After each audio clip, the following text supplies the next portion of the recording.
بسم الله الرحمن الرحیم. دا په دوم چات چې جماعتونه دي په پلازي په مارکیټینه په دغه غړ بولډینګینه کې چا حال جوړ کړی وي مثالي پکښې چولې وي چا د خون ورته خالی کړی وي چا دغسې مطلب په برنډه نه منازوي وي په باندې مثالي اچولې وي خو هغې ته خلک جماعت یې حالانکه هغه جماعت خو نه دی خو د هغې سره نور ډېر احکام تړلي دي. مفتی صاحب ته د زحمت ورکوي چې ته د شریعت په روشنۍ کښې د دغه شي حکم بیان کا چې دا په دوام درم پنځم وتم چات شپوز جماعتونه جوړ کړي دي خلک یې دغه څه حکم دی د جماعت ته نه دی که په دا لشته مشته روشنوي وچوي. بسم الله الرحمن الرحیم.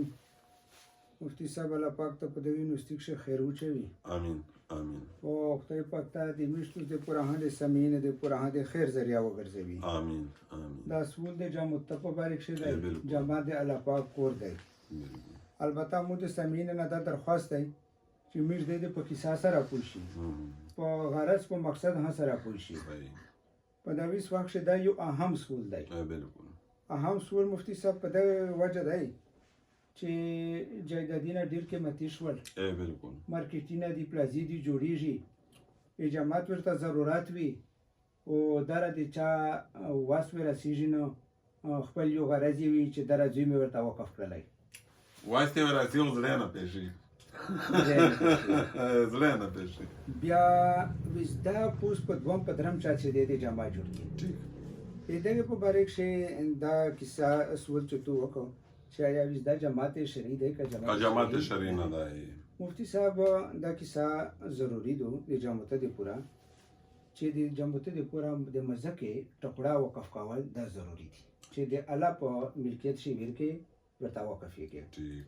کیم جماعتونه چې په پلازیک شي په مارکیټینه کښې باقاعده جماعتونه تو خو خالي لاره کیسه وکړله چې یا مثالي اچولي دي باقاعده چې جماعتونه جوړ دي. بالکل کوټه وي کامره وي میروپ یې دی څومره څه سیسټم چې دی دا شرعاً جماعت نه دی. جماعت نه دی. البته ویس دا دی ته جای نمازي یعنی د لمونځه یو زوی دی شرعاً جماعت نه دی. جماعت نه دی. په دې کښې دا یو کیسه ده چې د جماعت خپل آداب دي خپلې تقاضې دي او د جای نماز خپلې تقاضې دي خپل احکامات دي. ټیک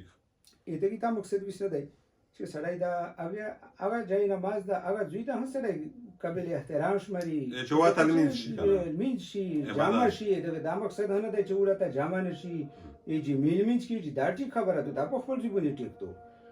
خو البته د جماعتیو دا کیسه ده چې جماعت د مزه کې د تن او خپل تر رسمونه پوره دا ټول د الله پاک په ملکیت شوي دا خرڅوای نه شي. دا دغې ته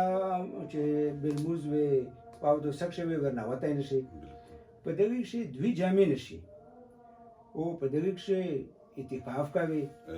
دغې خپل یو احترام دی یو خپل د جماعت خپل یو ځون ته ثواب دی وقف ځون ته یو خپله فلسفه دی یو خپل مزاج دی د شعر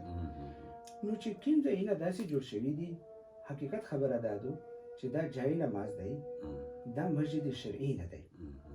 البته ویشوه دا کیسه ده چې د ډېرې خلکو دا خواهش وي د دې چې کله مارکیټ جوړوي پلازا جوړوي د دې بیان مقصد دا دی د دې په ذهن کې دا وي چې دا جماعت مې جوړ کړو او د ثوابه نیت یې هم بالکل یو خو ملګري دا چې آینده سي د پورا کله هدا نوې پلازا جوړوي د دې جماعت اراده وي دای دا داسې طریقه وکړي چې فرض کا په 15 د کانینه ګوندرسي پوسټ ستر جماعت په شپږ ګوندرسي دا د لوند یو دی کوم کم دی دا ضروري نه ده چې پوره څومره جماعت وي دا د لوند زوی هم وقف وي کم زوی دا دی وقف کی یو پوسه دا داسته جوړ کی چې توره د مارکیټ وي توره د پلازا وي چې د ټولو خلکو میز په شکل کېږي خو څه نه څه حساب د لوند وقف کی اول خو دا کوشش دا وکړي چې اول نه د پدې غیر می جوړوي. البته چې کی مارکیټینګ شي په کې پلازیک شي جوړ شوی دي یا هغه مالکون کدا همت وکړي کچېره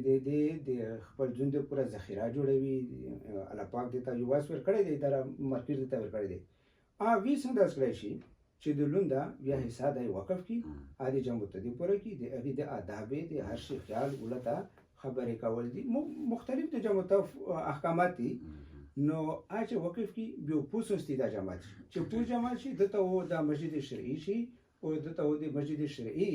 اجر هم ملاوي شي پابند احکام هغه مسجد شرعي څومره چې د مشتوس بیان کړ دغه نه مسوا نور داسې وي چې اپیل دوه ټوله ته ملوي شي. جزاكم الله خير احسن الجزاء.